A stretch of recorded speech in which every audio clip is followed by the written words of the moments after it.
Hello everyone, just want to thank you for joining the Strength and Courage devotional channel today. And today we're going to be talking about overcoming opposition and doing so biblically. A lot of times we try to overcome opposition in our own strength. We fail often, we become discouraged, things don't go our way. But there is a way to overcome, and that is through the Lord. So today we're going to be talking about Moses when he's first called by God to go to the children of Israel and lead them out of Egypt. So I want to start today in the book of Exodus chapter 3. Exodus 3, 9 and 10 tells us, "Now therefore, behold, the cry of the children of Israel is come unto me, and I have also seen the oppression wherewith the Egyptians oppressed them. Come now therefore, and I will send thee unto Pharaoh, that thou mayest bring forth my people, the children of Israel, out of Egypt." And in Exodus 3, 19 and 20, the Lord further tells Moses, now listen to this is a key point, "And I am sure that the king of Egypt will not let you go, no, not by a mighty hand. And I will stretch out my hand and smite Egypt with all my wonders, which I will do in the midst thereof. And after that, he will let you go." So these events that we're talking about take place in Exodus chapter 3. And after this, Moses begins his journey back into Egypt after he had been away for 40 years. And he is preparing to go before Pharaoh at the commandment of the Lord.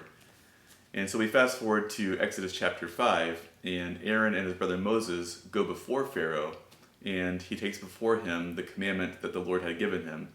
But we're going to see that it didn't go so well. But just keep in mind that the Lord had told him it wasn't going to go well.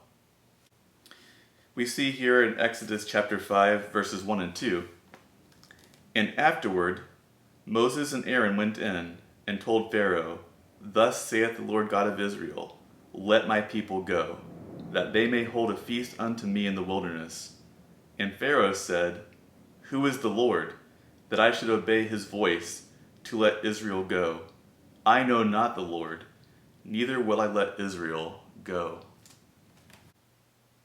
And fast forwarding a little further through chapter 5 here, after Pharaoh says he won't let the people go, he goes on to tell Moses and Aaron that because apparently the people are idle and they have time to go out into the wilderness to sacrifice to their God, that he's going to add additional work to their hands. Because see, they are currently slaves of Egypt, so he requires that not only will they do their current task, but he is also going to add additional tasks that they have to complete in the same day. And you see through these next few verses that the children of Israel are put to task by the taskmasters, and it's not going well for them. So the children of Israel go to Moses and lay the blame on Moses and say to Moses, "You have made us to be abhorred in the sight of Pharaoh, and you have caused the sword to come against us." And so Moses turns around and he takes this back to God. And Moses says these next few words to God. "And Moses returned unto the Lord and said, Lord, wherefore hast thou so evil entreated this people? Why is it that thou hast sent me? For since I came to Pharaoh to speak in thy name, he hath done evil to this people. Neither hast thou delivered thy people at all."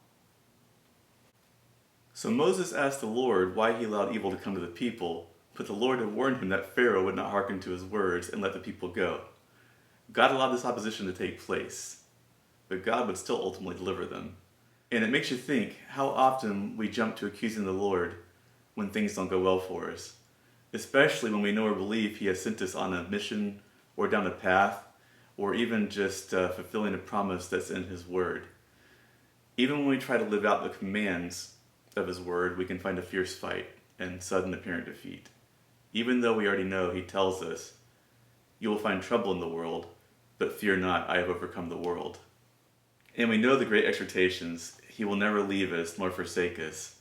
And we know that all things work together for good to them that love God, to them that are the called according to his purpose. One of the hardest things to do is to wait well for the Lord, to deliver on his promises, or to take us where we believe he has directed us. Standing still is hard in of itself. But what about when the Lord gives us something that we're supposed to take action on, but when we take action, we're met with fierce opposition, just like Moses was? How natural is it for us to go right to the Lord in disappointment and complaint? I know I do it. But we have to remember, His ways are not our ways, and His thoughts are not our thoughts. The Lord can use these challenging circumstances to grow our faith. He can take the longer and harder road to show His glory and might.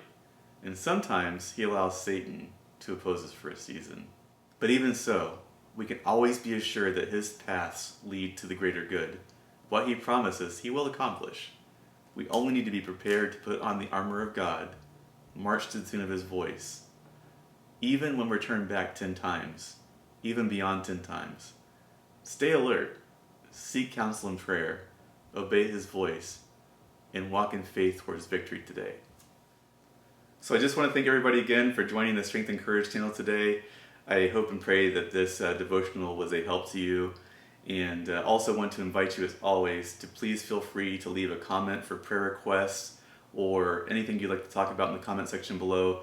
Also, I have an email address for the channel in the About section of this YouTube channel page. So if you're not comfortable leaving a prayer request or a message in the comments, please feel free to send it by email. Thank you so much. I'll see you next time.